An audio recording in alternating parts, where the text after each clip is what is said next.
那今天呢，优比把趁着假日来到了这个内湖的新的这个花市，我们看一下这边哈，景色还不错，而且占地也蛮广大的。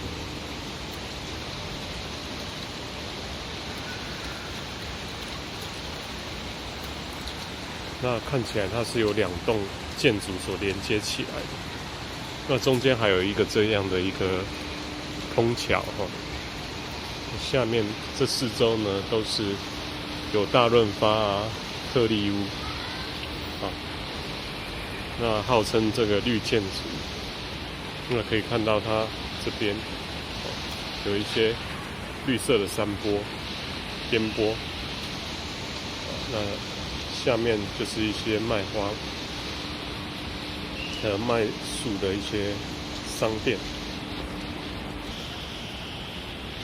那从这个角度来看啊，对面呢，这第2栋建筑呢，它的2楼呢还有一个餐厅，叫做乐妮妮餐厅。那等一下我们去那个它的外面看一下，那看起来是一间意式餐厅，在网络上还蛮知名的，有空大家可以来这边试试看，消费看看。那这个就是号称台北市绿屋顶主题示范区乐妮妮餐厅2楼。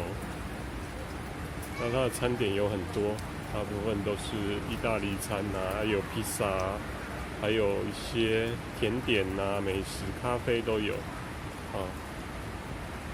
如果假日可以来这边享用下午茶或午餐，跟家人一起聚餐，那是多么开心的一件事情。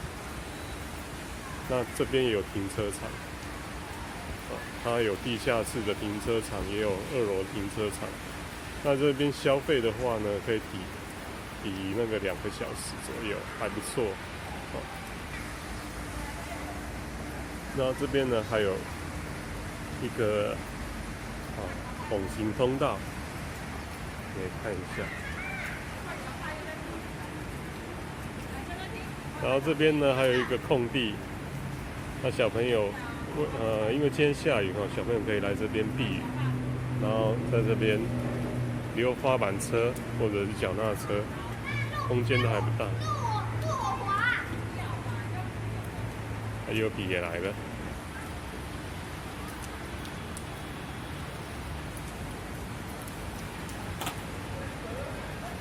好，那优比今天刚好很幸运，这边几乎没什么人。他买了新的这个滑步车，来看一下优比2轮式滑步车的表演。嗨，非常厉害，靠2轮平衡的，滑得越快越稳。这就是它外面的一个空地，哇，优比厉害哦！好，那就是充满意式风味的乐妮妮餐厅，还有无线 WiFi 可以供使用，但不能带口袋外食抽烟，当然是不行。它的餐点，儿童车餐，这是它的特色，一个人270块左右。OK， 那这就是今天简单的介绍。有机会大家可以来这边溜溜达达。如果假日遇到下雨，可以来这边避雨。本来要去河滨公园的，那现在看起来是没办法。那就这样咯。